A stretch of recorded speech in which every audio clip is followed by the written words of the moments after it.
Are you overpaid? I don't think so. It says here in May you owe $300.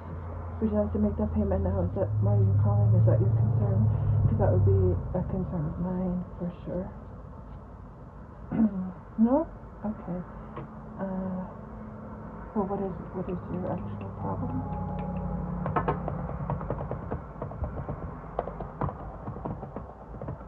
Oh.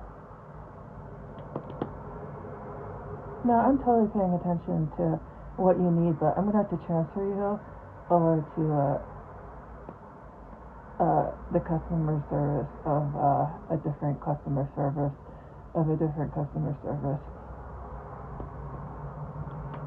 I'm just not qualified.